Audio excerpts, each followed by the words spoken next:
Salam sejahtera bagi kita semua. Apa kabar di hari ini? Diharapkan kalian semua dalam keadaan sehat-sehat dan senantiasa dalam berkat dan lindungan Tuhan. Sebelum kita lanjut, di subscribe, like, dan komen channel ini. Dan untuk pelajaran IPS kelas 8, kalau penggerak untuk kurikulum merdeka, kita akan bahas tema 4, pembangunan perekonomian Indonesia, B, perdagangan internasional. Pernahkah kalian melakukan kegiatan belanja online? Saat ini, kita hidup pada era di mana seseorang atau badan usaha dapat melakukan perdagangan tanpa dibatasi oleh jarak dan waktu. Bahkan, kita dapat membeli produk luar negeri dengan mudah. Proses yang kita lakukan tersebut merupakan salah satu kegiatan perdagangan internasional. Perdagangan antar negara atau sering disebut perdagangan internasional merupakan aktivitas perdagangan yang dilakukan oleh masyarakat suatu negara dengan masyarakat negara lain atas dasar kesepakatan bersama. Masyarakat yang dimaksud dapat berupa individu, kelompok, lembaga, pemerintah suatu negara dengan negara lain. Terjadinya aktivitas perdagangan antar negara akan menimbulkan aktivitas yang dinamakan ekspor dan impor. Kita mulai di A, bagaimana proses kegiatan ekspor dan impor. Lihatlah benda-benda yang ada di sekeliling kalian. Apakah benda-benda tersebut merupakan produk dalam negeri? Kemampuan masing-masing negara yang berbeda dalam menghasilkan barang mendorong terjadinya perdagangan internasional. Kegiatan pokok dalam perdagangan internasional disebut dengan ekspor dan impor.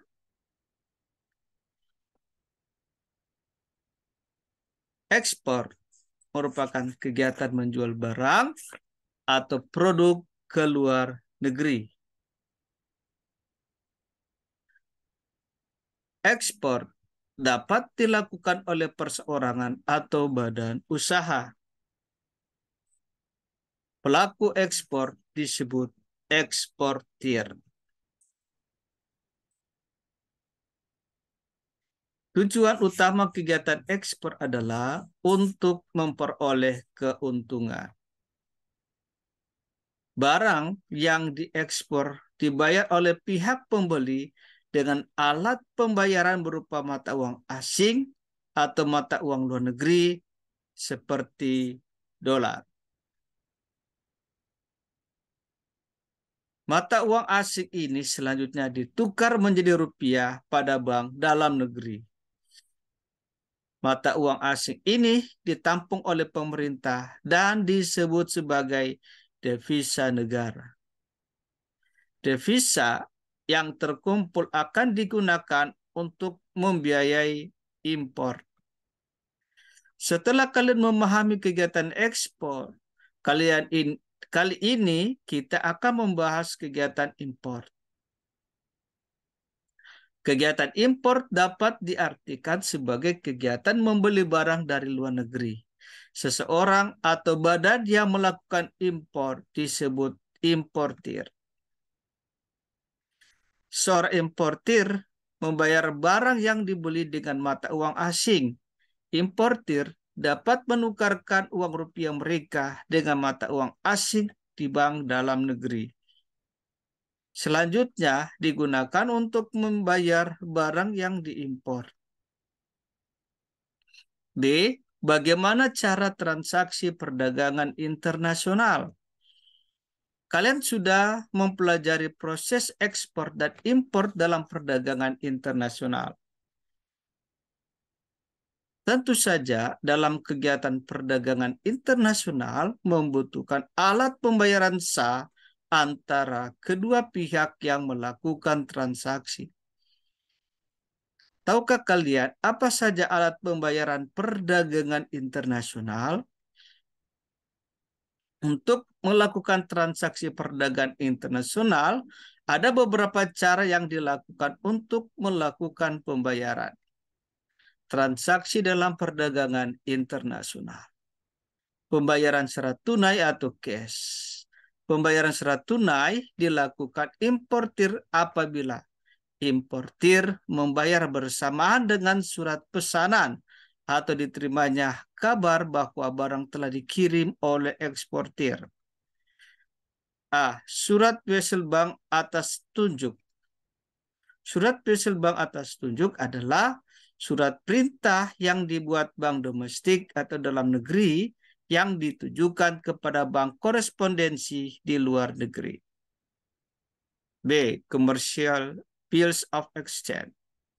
Commercial Bills of Exchange adalah surat yang ditulis oleh eksportir yang berisi perintah kepada importir untuk membayar sejumlah uang pada waktu yang tertentu, dan apabila importir mendatangani berarti ia telah menyetujuinya. C. Letter of Credit, LC. Letter of Credit yaitu suatu cara pembayaran dalam perdagangan luar negeri dengan penarikan suatu wesel dalam jumlah yang telah ditentukan. Pembukaan rekening atau open account. Pembukaan rekening adalah cara pembayaran yang dilakukan importir kepada eksportir beberapa hari setelah barang diterima importir. Menurut cara ini, barang yang telah dikirimkan oleh eksportir, sedangkan importir membayar pada waktu mendatang setelah barang diterima importir. Nah, di sini eksportir menghadapi resiko sebab uang pembayarannya dari importir belum diterima eksportir padahal barang sudah dikirim. Nah, pada umumnya cara ini dilakukan eksportir apabila eksportir sudah mengenal betul siapa importirnya dan percaya bahwa barang akan dibayar importir di kemudian hari. C. Faktor pendorong perdagangan internasional. 1. Perbedaan sumber daya alam. Sumber daya alam yang dimiliki oleh masing-masing negara tidaklah sama. Perbedaan tersebut menyebabkan hasil produksi yang berbeda dari masing-masing negara. Keunggulan yang dimiliki oleh satu negara dilihat dari keunggulan sumber daya alam, disebut keunggulan absolut. Keunggulan absolut adalah kemampuan satu negara untuk memproduksi barang atau jasa yang tidak dapat diproduksi oleh negara lain. 2. Penghematan biaya. Nah, penghematan biaya ini bagi negara yang belum memiliki ilmu pengetahuan dan teknologi untuk membuat sendiri produk seperti mobil dan telepon genggam, pembuatannya akan menghabiskan biaya produksi yang jauh lebih mahal dibandingkan jika negara tersebut membelinya dari negara lain.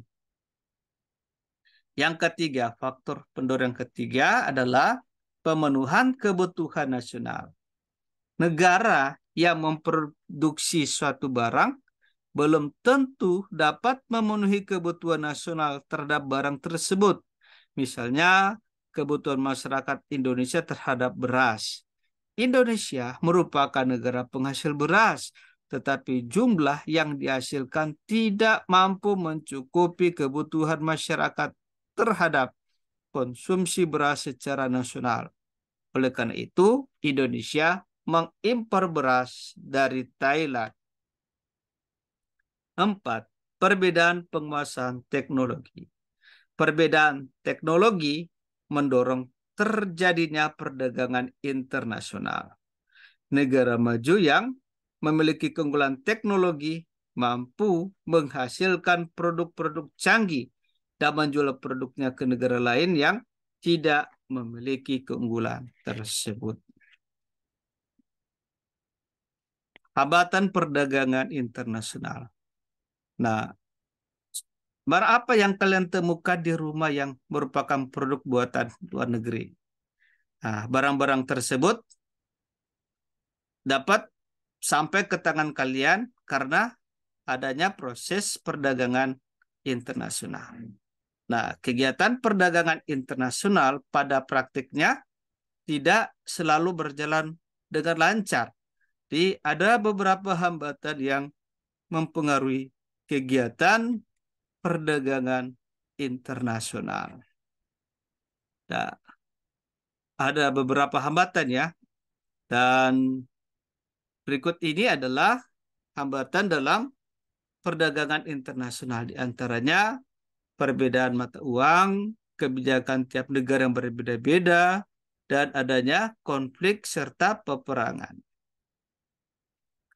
Kebijakan perdagangan internasional. 1. Tarif.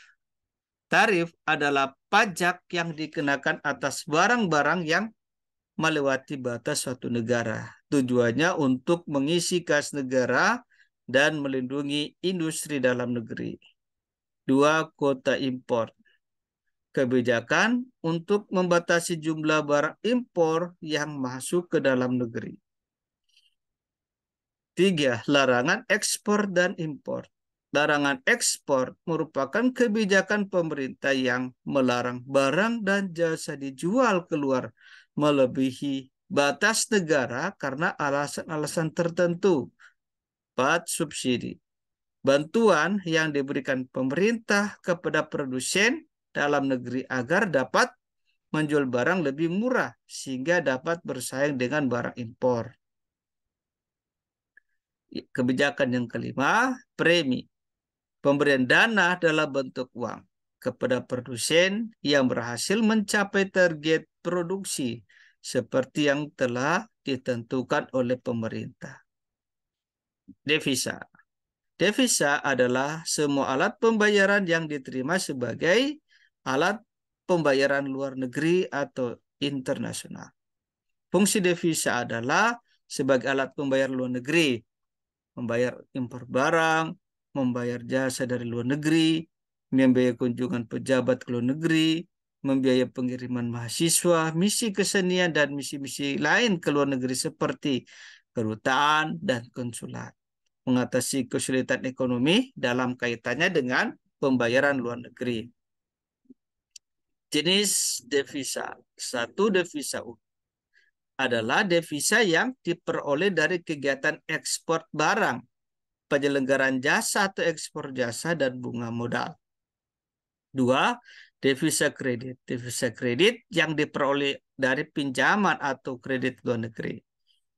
Valuta asing merupakan alat pembayaran yang digunakan dalam transaksi perdagangan internasional, mata uang asing.